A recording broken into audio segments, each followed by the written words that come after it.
This is Riyadh without Noor. And this is Riyadh with Noor.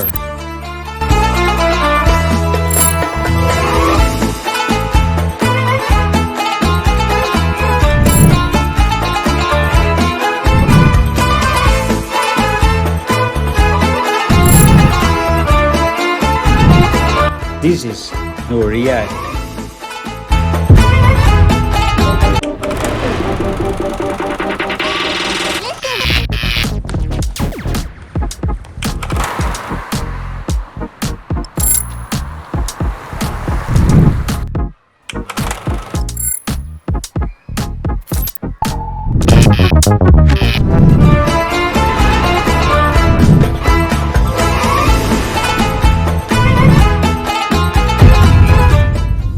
Assalamualaikum friends, and welcome to my vlog. Noor Riyadh is a yearly festival of light and art that takes place throughout the entire city and fosters innovation, recognizes talent, and offers breathtaking experiences.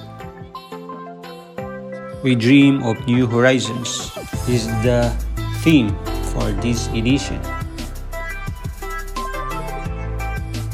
There are more than 190 artworks being exhibited across Riyadh's public spaces, but there are 5 main outdoor art hubs such as King Abdullah Park, Salam Park, Diplomatic Quarter, JAX Diriyah and KAFD.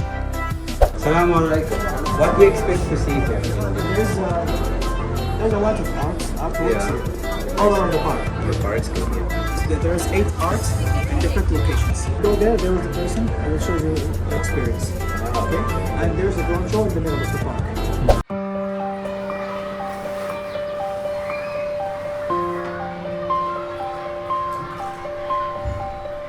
And for today's video, we are going to explore the art at the largest park in Riyadh, the hub number 1, King Abdullah Park.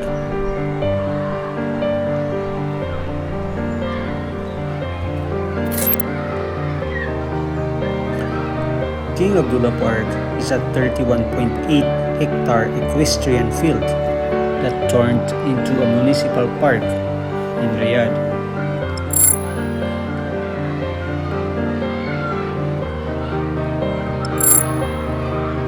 It is located in al-Malaz neighborhood.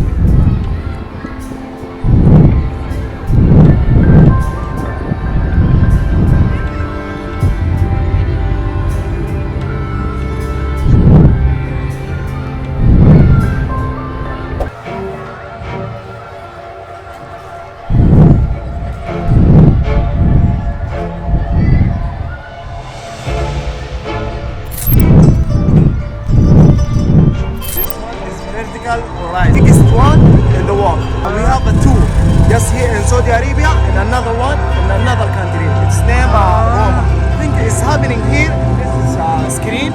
It is happening in Roma.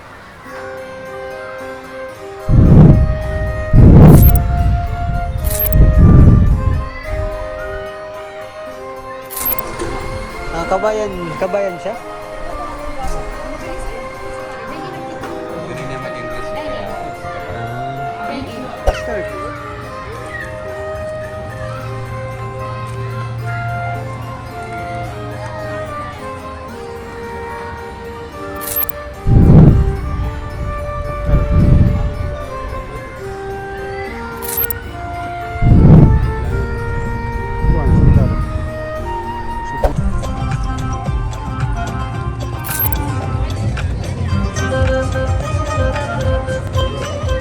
Guys, so we're going to what? Yeah, you know what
حابة أشكركم وأقولكم أنه كتير حبيتكم، كتير حبيت your energy. You're amazing. Thank you so much for having me. شكرا كتير. حابة أخذ سيلفي معكم كلكم. Please, I would love to. Thank you Riyadh. I love you all. تعالوا. Thank you.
there you have it, guys. I hope you enjoy the Noor Riyadh tour at King Abdullah Park. It is indeed a great example of how artworks reflect Saudi Arabia's aspirations towards transformation and openness.